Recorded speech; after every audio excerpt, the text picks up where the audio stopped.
E eu convido você a abrir a palavra de Deus comigo. Em que livro é hoje, meus irmãos? Opa, o livro dos Salmos. Salmos de número 22. Salmos de número 22.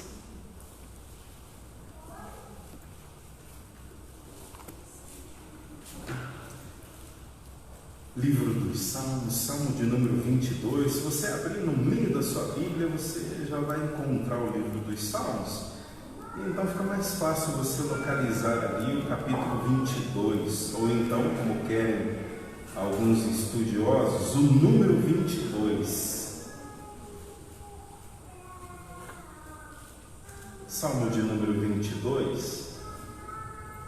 Eu quero fazer com você nesse momento a leitura dos versos 4 e do verso 5. E o meu propósito nessa noite, com esse sermão, é mostrar a você que você nunca está sozinho em meio ao seu sofrimento.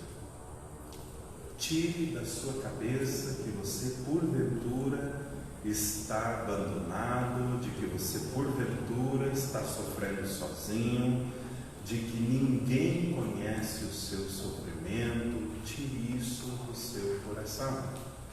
Deus conhece os sofrimentos de cada um dos seus filhos e nunca lhes abandona em seus sofrimentos.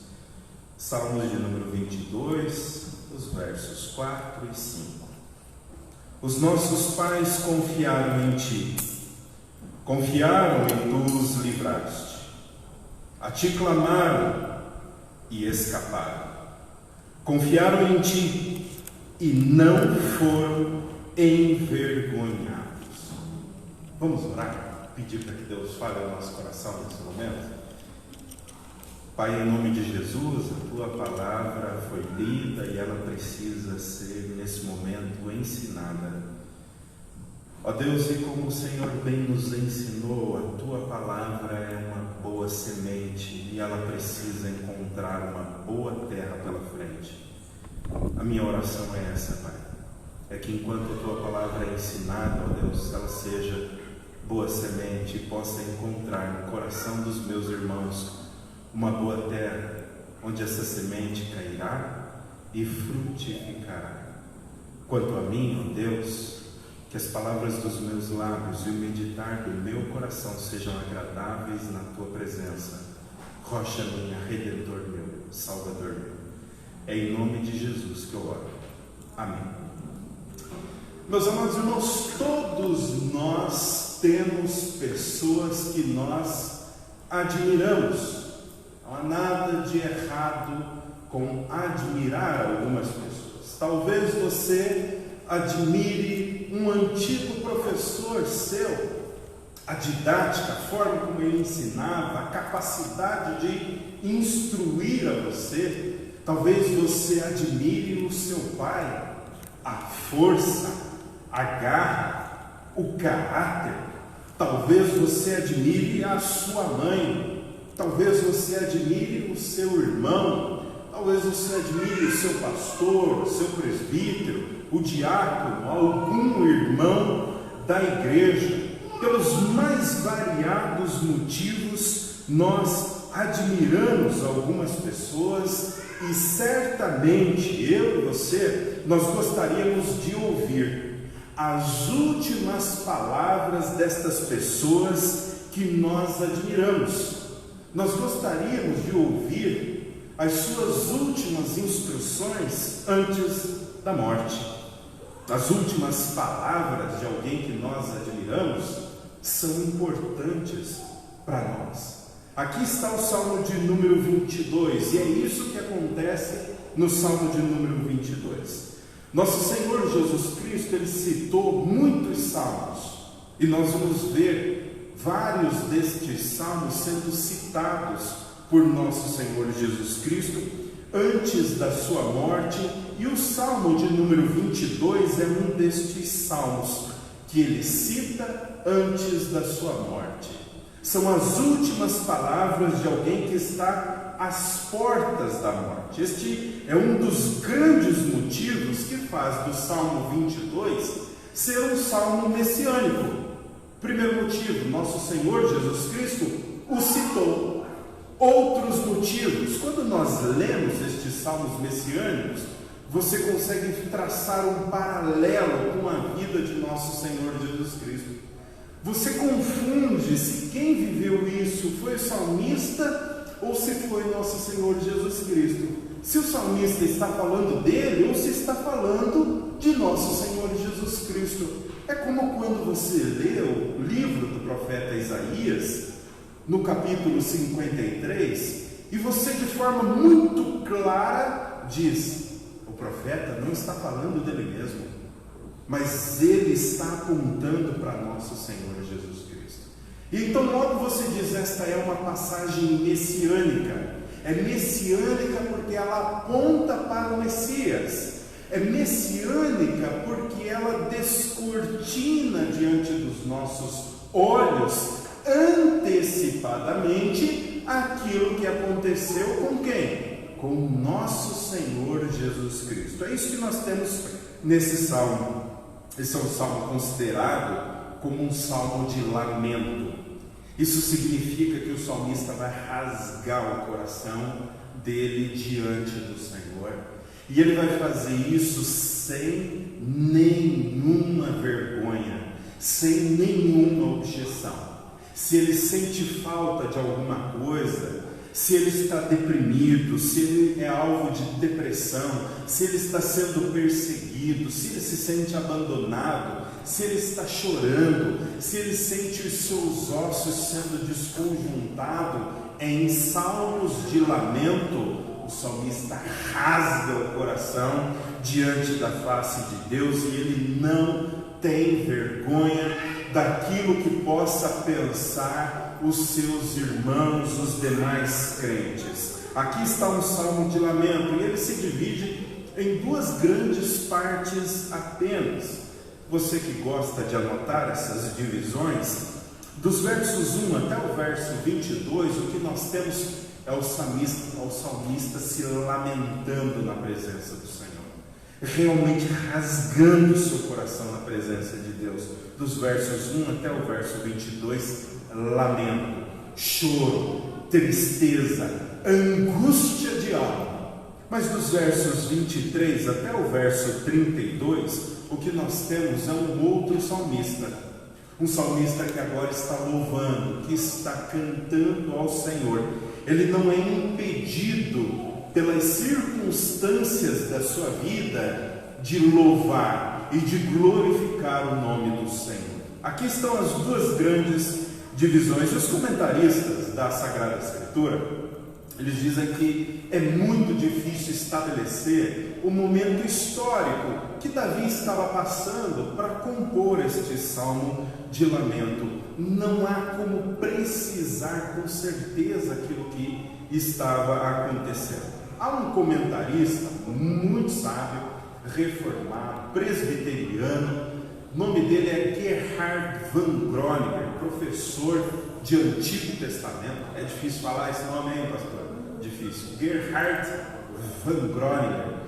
Ele nos diz o seguinte, que este salmo, ele pode ter sido escrito por Davi quando Davi fugia de Saul. Os perseguidores, que nós vamos ver neste salmo de número 22, aqueles que perseguem, aqueles que zombam de Davi, seriam os homens do exército de Saul.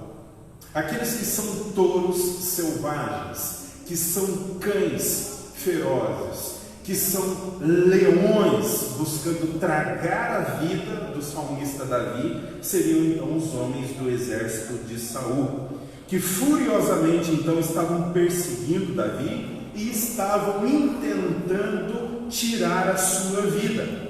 É em meio a estas perseguições que Davi vai descrever as maiores angústias, as maiores tristezas da sua própria vida.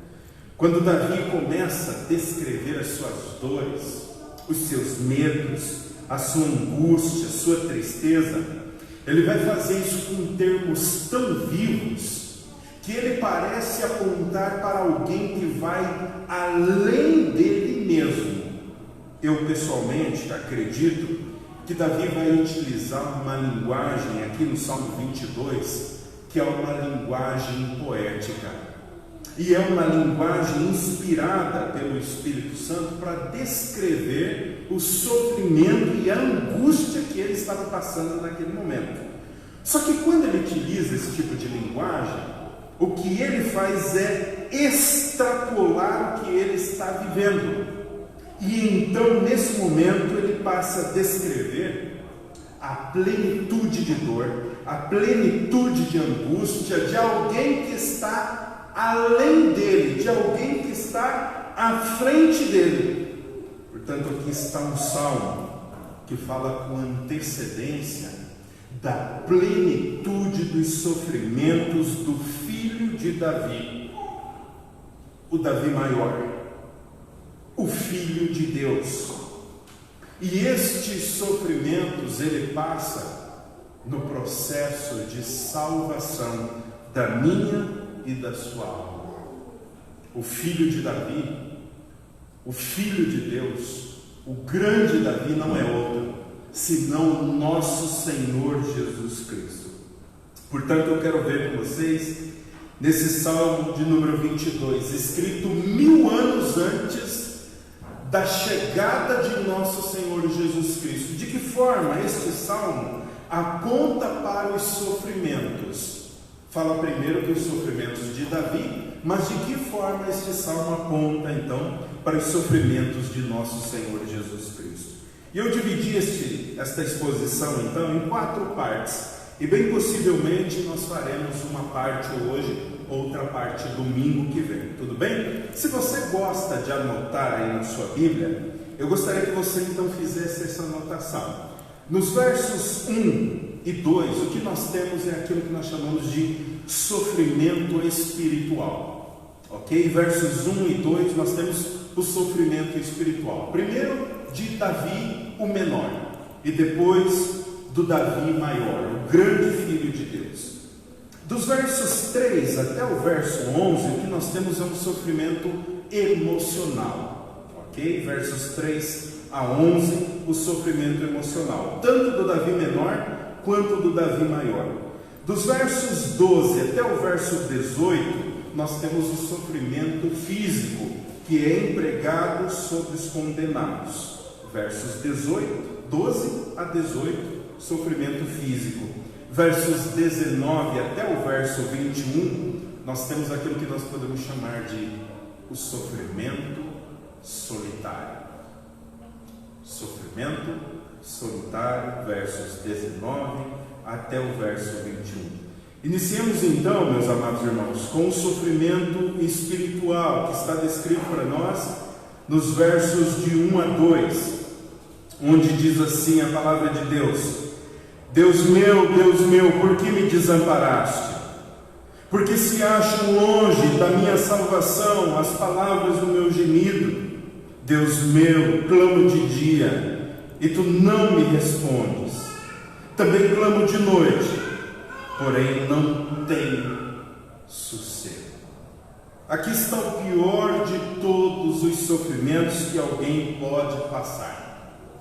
A dor do sofrimento, a dor do sentimento de ter sido literalmente abandonado por Deus. Esta é a maior dor que um coração regenerado, que um coração transformado por Deus pode desfrutar. A dor de ter sido abandonado por Deus. Agora, perceba que esta é a percepção do salmista, e essa é uma percepção que não está atrelada à realidade. Eu quero mostrar isso para vocês.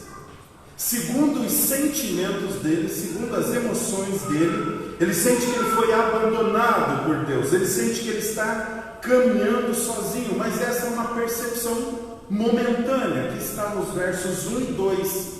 A percepção que vem a partir do verso 3 não é de alguém que foi abandonado por Deus. Portanto, a gente precisa entender isso como a percepção momentânea de alguém que está muito aflito com as dores dessa vida. Davi nunca foi abandonado por Deus da forma como os seus sentimentos estão levando ele a crer.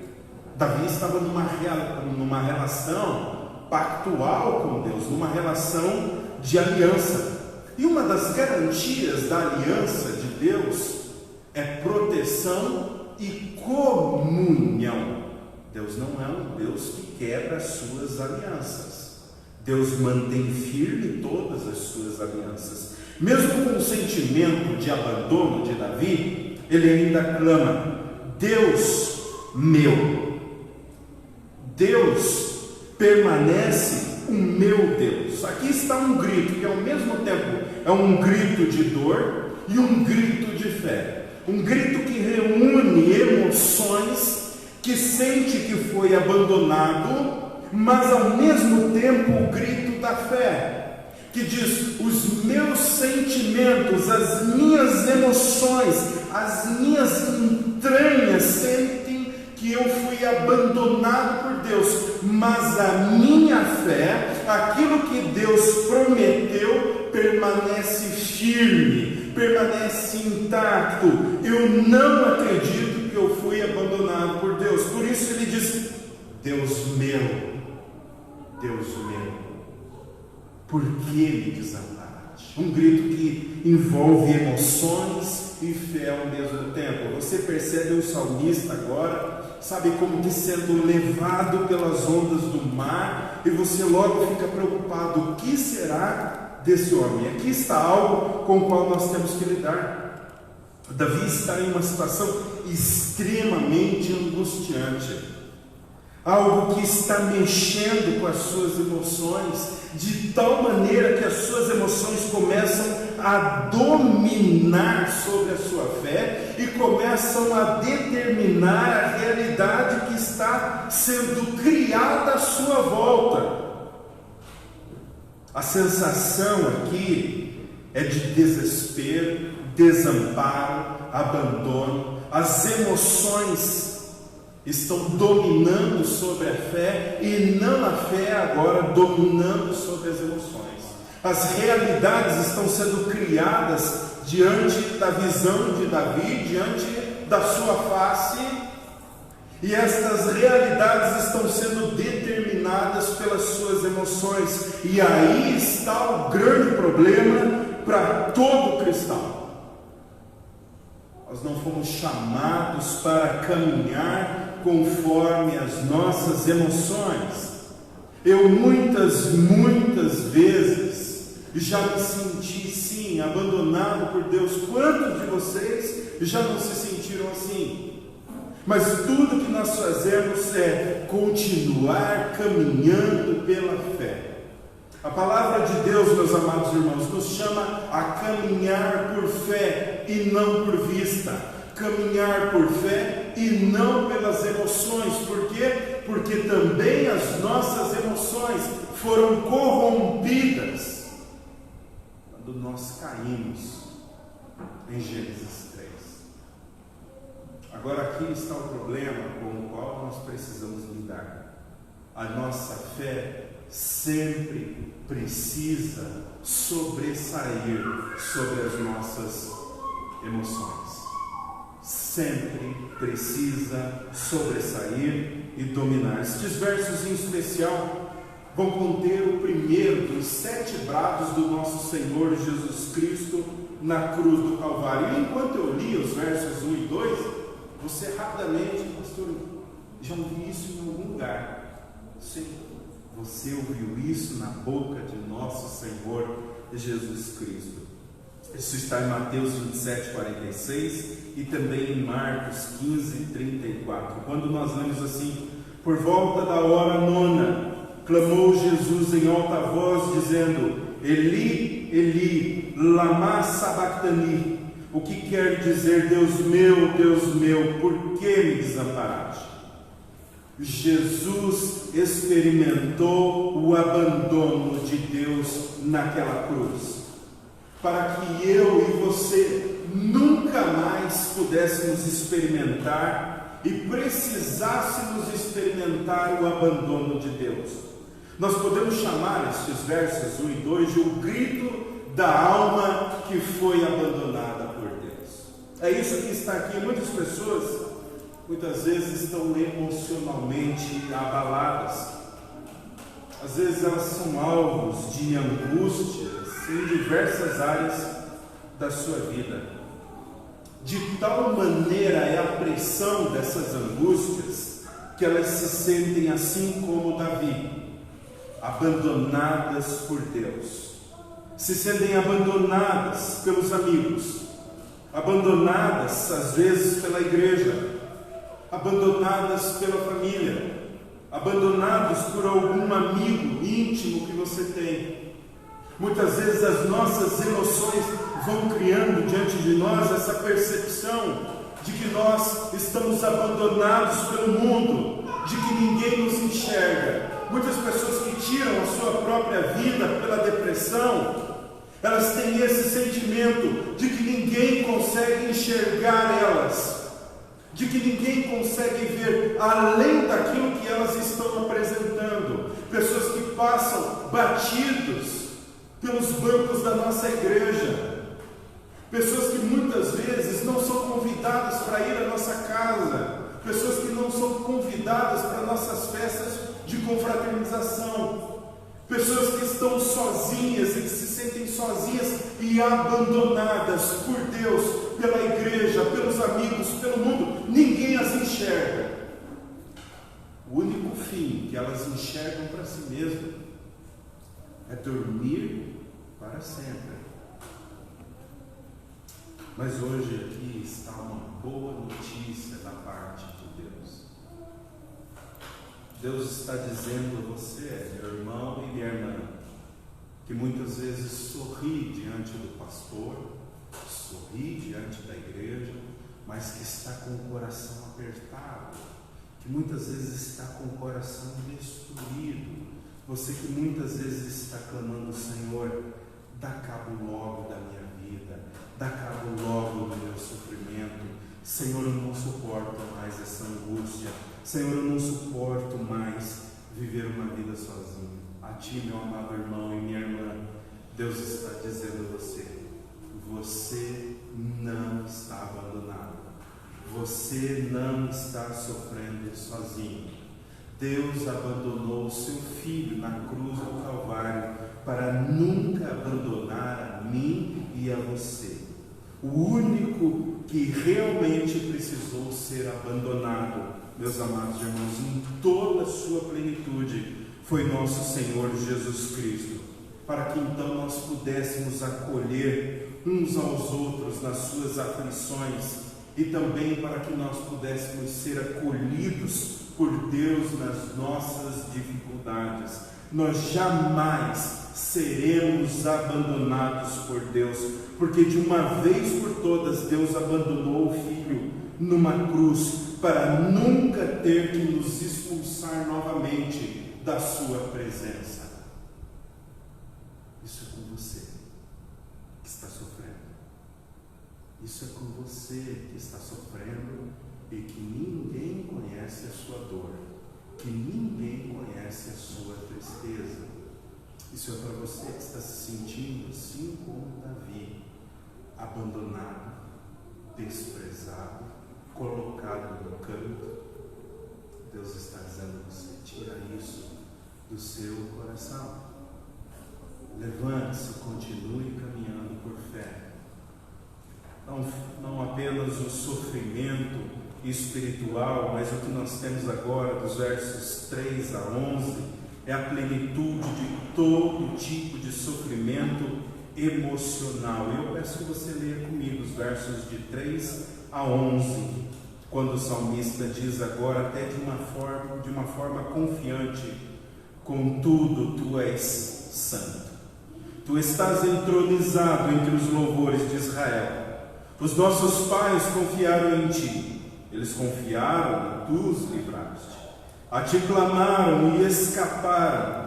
Confiaram em ti e não foram envergonhados. mas eu sou verme. Eu não sou um ser humano. Eu sou afrontado pelos homens e sou desprezado pelo povo. Todos aqueles que me veem zombam de mim. Eles fazem caretas, eles balançam a cabeça, dizendo: ele confiou no Senhor, que ele o livre. Salve-o, pois que nele tem prazer. Contudo, tu és quem me faz nascer e me preservaste, estando eu ainda no seio da minha mãe. A ti eu me entreguei desde o meu nascimento, desde o ventre da minha mãe. Tu és o meu Deus. Não te distancies de mim, porque a tribulação está próxima e não há quem me ajude. Nesse momento, meus amados irmãos, Davi passa afirmações que somente a fé pode fazer. Davi afirma a santidade de Deus. Davi afirma os feitos de Deus na história, na vida dos seus antepassados. E o termo aqui é uma designação para aqueles que são a herança patriarcal, aqueles que são os patriarcas de Israel: Abraão, Isaque, Jacó, Noé, José, o próprio Davi. Mais à frente vai se incluir como um dos patriarcas também. Davi agora passa a olhar para a história dos seus antepassados, e ele passa a olhar com fé, de uma forma como alguém que tem determinação, alguém que está tentando se levantar do pó e da cinza e encontrar algum fio de esperança. Davi olha para os antepassados, para aqueles que confiaram em Deus e que foram libertos. Davi olha para a santidade de Deus. Isso aqui é algo realmente tremendo que Davi está fazendo. Quando ele olha para a santidade de Deus e olha para aquilo que Deus fez pelos antepassados, pelos patriarcas, como queira, é uma tentativa que Davi está fazendo de dizer a si mesmo, sabe o que? Deus permanece o mesmo, ontem, hoje, eternamente. A santidade de Deus não muda, nunca muda. Os feitos de Deus na história também nunca mudam.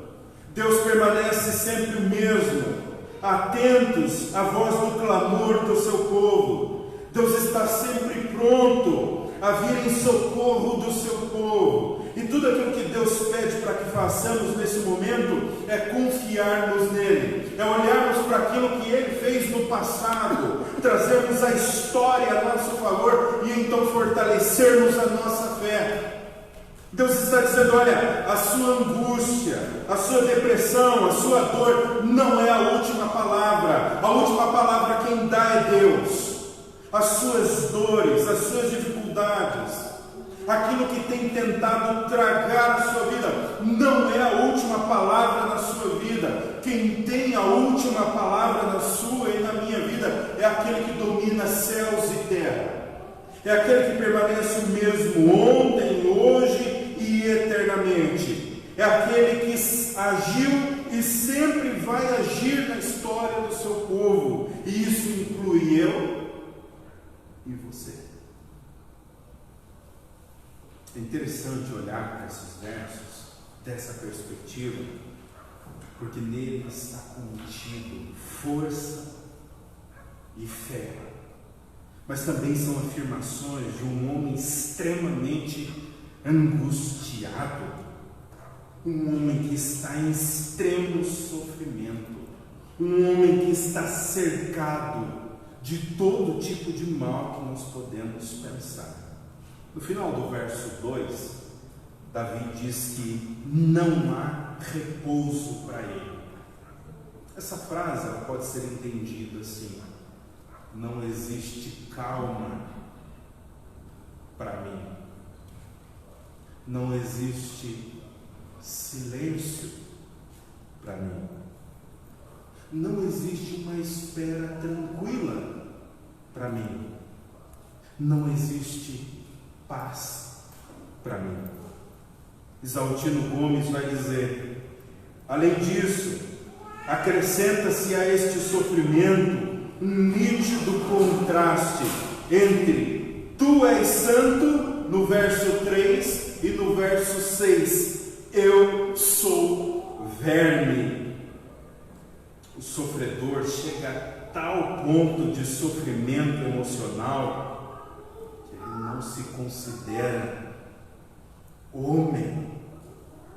É tamanho o sofrimento dele, é tamanho o desgaste emocional, que ele diz: tu és santo, eu sou verme. O salmista está vivendo um profundo momento de dor, um profundo momento de desespero.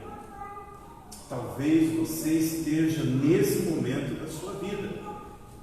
Quantas pessoas há que passam pela nossa igreja e que vivenciam este mesmo momento?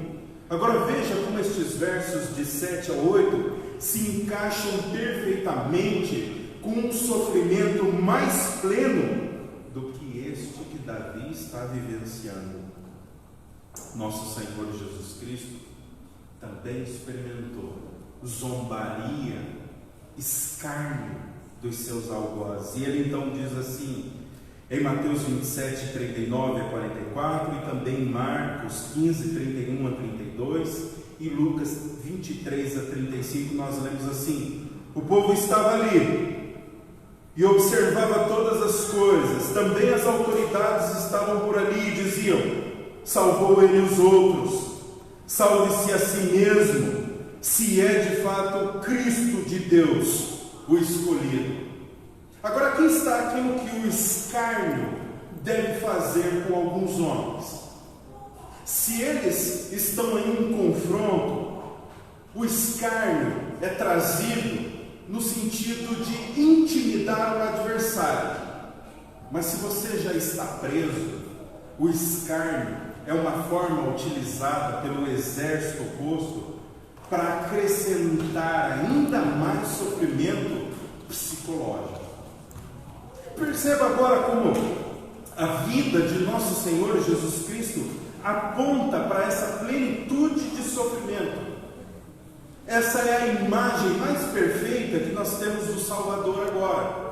Os homens estão por todos os lados, existem soldados embaixo dele, repartindo as suas roupas. Se ele olha mais adiante, as pessoas estão passando, estão olhando para ele, meneando a cabeça, e estão separando os lábios. As autoridades também dizem de nosso Senhor Jesus Cristo: salvou os outros, salve-se a si mesmo. Eles estão escarnecendo de nosso Senhor Jesus Cristo. E ali está ele pregado numa cruz, havendo sofrido toda espécie de dor física, emocional, está sendo abalado por ser abandonado pelo Pai naquela cruz. Acrescenta-se agora este sofrimento, a dor psicológica, o escárnio das pessoas que ali estão. Você então disse: Jesus, olhe para os lados. Existem dois ladrões que, segundo os evangelhos, igualmente estavam escarnecendo a ele. Em todos os lados para o qual nosso Senhor Jesus Cristo olhava, existia escárnio e sofrimento, pressão psicológica, pressão emocional. Meu amado irmão e minha amada irmã, por mais que eu e você possamos sofrer emocionalmente nesse mundo, e algumas pessoas sofrem mais do que as outras, eu reconheço, esse sofrimento não se compara ao sofrimento emocional do Filho de Deus. Esse sofrimento não se compara ao sofrimento pelo qual passou nosso Senhor Jesus Cristo. Ele sofreu emocionalmente em toda a sua plenitude, para que nós não precisássemos sofrer esta plenitude. Deus está cuidando de todas as coisas, meus amados irmãos, a partir de nosso Senhor Jesus Cristo. Se você me permite, então, apenas 2 aplicações para nós, e nós voltamos a esse texto no domingo que vem. Meus amados irmãos, o sofrimento é algo comum a todas as pessoas, a todos os filhos de Deus. Eu quero dizer a você que você não precisa se envergonhar dos seus sofrimentos. Eu sei que existem pregadores por aí, pastores, que dizem que se você está sofrendo, você está em pecado, que dizem que se você está sofrendo é porque você foi abandonado por Deus, dizem que se você está sofrendo é porque você não tem fé. Eu quero dizer a você, tire isso do seu coração. Não há mais rude ensino nos nossos dias do que esse tipo de ensino. Os filhos de Deus sempre sofreram nesse mundo e sofrerão até que o nosso Senhor Jesus Cristo volte para nos levar para estarmos para sempre com Ele na Nova Jerusalém, na Nova Canaã celestial. Portanto, não tenha vergonha dos seus sofrimentos. Os patriarcas sofreram. Abraão sofreu, Isaac sofreu, Jacó sofreu, José. O que você diria dos sofrimentos de José? É porque ele não teve fé ou é porque ele era um endemoniado? Nenhum, nem outro. É porque ele foi abandonado por Deus? Jamais. Quem é que diria que José foi abandonado por Deus? O que nós poderíamos dizer dos sofrimentos de Davi? O que dizer dos sofrimentos do apóstolo Paulo? O que dizer dos sofrimentos dos demais apóstolos de nosso Senhor Jesus Cristo? O que dizer dos sofrimentos de nosso Senhor Jesus Cristo, o grande Davi? Porque eles sofreram, eu e vocês também sofreremos. Agora, nós temos a promessa de Deus de nunca sofrermos sozinhos. Não se envergonhe dos seus sofrimentos. Converse com os irmãos da igreja, converse com o pastor, converse com os presbíteros, converse com o diácono, converse com o irmão que é mais chegado teu, sabe? Chame ele, abra o coração, chame ele para orar com você. Não se sinta intimidado, não se deixe intimidar pelo sofrimento. O sofrimento não é mais forte do que a tua fé. Segundo lugar, meus amados irmãos, o sofrimento é algo prometido na Sagrada Escritura. Por isso nós não ficaremos sem sofrimento. Tenho-vos dito isso, para que em mim vocês tenham paz. Porque no mundo vocês terão aflição, mas tenham bom ânimo, porque eu venci o mundo. João 16, verso 33. Atos 14, verso 22. Porque por muitas tribulações nos importa entrar no reino de Deus. O sofrimento é algo prometido a todos nós na Sagrada Escritura. Porque aqueles que desejam viver piamente, piedosamente em Cristo Jesus, padecerão o quê? Perseguição, tribulação, aperto nas suas vidas. Portanto, meus amados irmãos, não se envergonhem do sofrimento.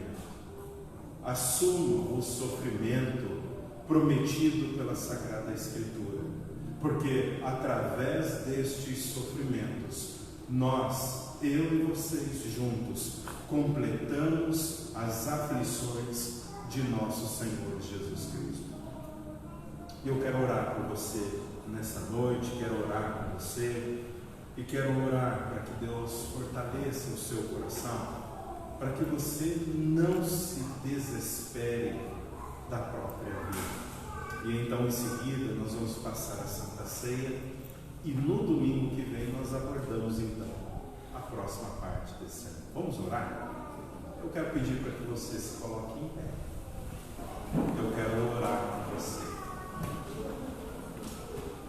Principalmente se você está sofrendo nessa noite, que Deus possa falar ao seu coraçãozinho. Deus possa te dar esperança. Deus possa fazer com que você sobressaia a esse momento de tribulação por meio da fé. Vamos orar?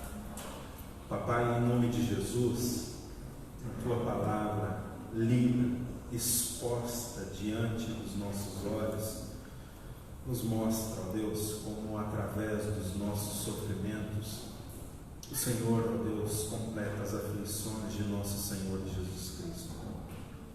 Ó Deus, a tua palavra nos garante que nós vamos caminhar por este tempo, ó Deus, por este deserto que é esse mundo, debaixo de muita tribulação e aperto, ó Pai.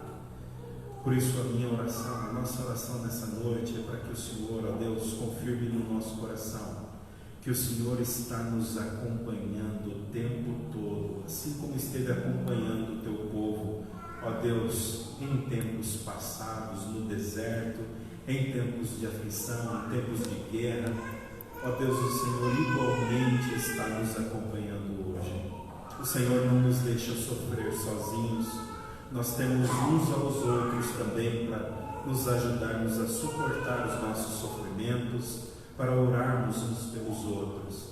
A minha oração, Papai, é para que o Senhor sustente, fortaleça os nossos irmãos, ó Pai, que porventura estão sorrindo diante de nós, mas que estejam com o coração dilacerado quando dormem, ó Deus, estão chorando, sozinhos, ó Deus, trancados no quarto, se colocam em grande angústia e aperto. Ó Deus, fortalece-lhes o Espírito, fortalece-lhes a fé, conceda-lhes uma medida maior do Teu Espírito Santo e uma medida maior de poder, ó Deus, para que o Teu nome seja glorificado através das nossas vidas, também através do nosso sofrimento. É em nome de Jesus que oramos. Amém. Amém.